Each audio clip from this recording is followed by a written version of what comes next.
La liberté de la presse, son honneur et son indépendance à l'égard de l'État, des puissances d'argent et des influences étrangères. C'est le Conseil national de la résistance qui, pendant la nuit noire de l'occupation, fixait ce programme pour la presse. Et aussi, il faut le dire là, pour l'audiovisuel public, puisqu'il disait qu'il fallait qu'il y ait une indépendance à l'égard de l'État. Il opérait bien un distinguo entre État et public. C'est ça qui risque d'être mis à mal par la réforme Dati.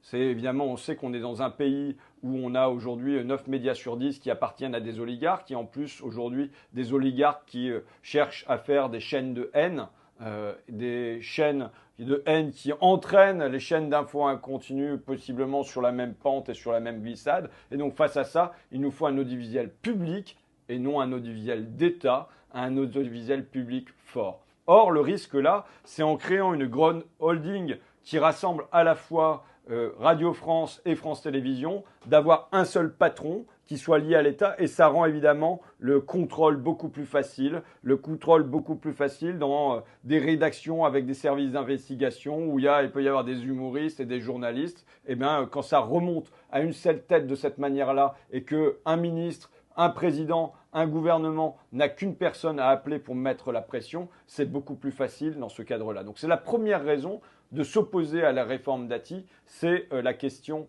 du contrôle d'un audiovisuel public qui ne doit pas se confondre avec un audiovisuel d'État dont on voit bien l'usage qui peut être fait déjà au présent, mais qui pourrait être fait dans le cas du pire à l'avenir.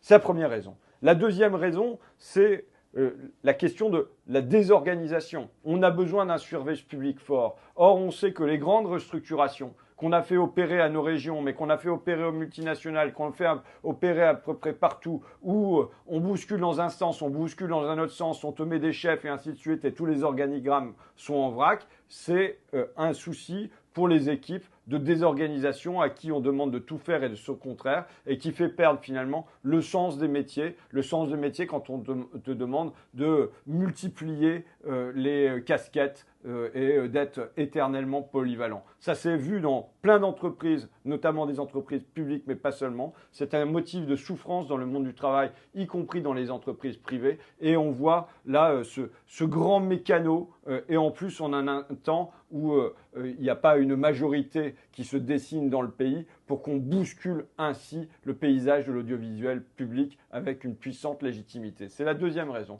La troisième raison, c'est la raison d'économie. Cette fusion va coûter. On l'a déjà vu dans les régions, la fusion des régions n'a pas libéré de l'argent, n'a pas fait faire des économies, ça a produit du coût. Et là, on sait, c'est calculé, que ça va produire du coût, alors que on a fait rogner sur les budgets pour le service public depuis 2017, c'est-à-dire depuis l'arrivée d'Emmanuel Macron au pouvoir. Il faut bien voir que c'est moins 15% comparé à l'inflation.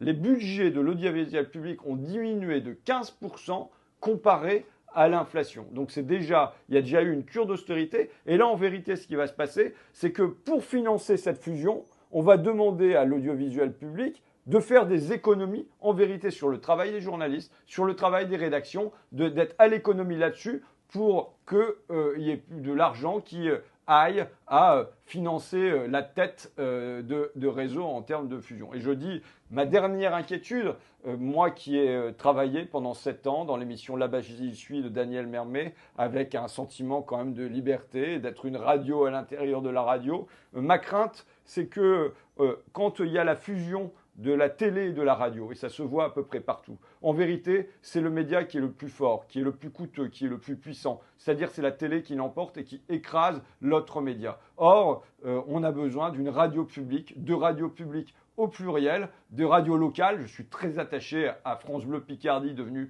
ici Picardie, mais aussi de France Info, de France Inter, de France Culture, d'une diversité du service public, du quotidien radiophonique, qui ne doit pas devenir la cinquième roue d'un grand carrosse de l'audiovisuel, et le carrosse étant France Télévisions, à qui on fera aussi perdre au passage des crédits. Je pense que consolider l'audiovisuel public, lui assurer sa liberté et lui garantir une liberté à l'avenir quelle que soit la situation dans laquelle se trouve le pays, me semble ce qu'il y aurait de plus sage à faire aujourd'hui. Et on y invite, sans beaucoup d'espérance, Madame Dati.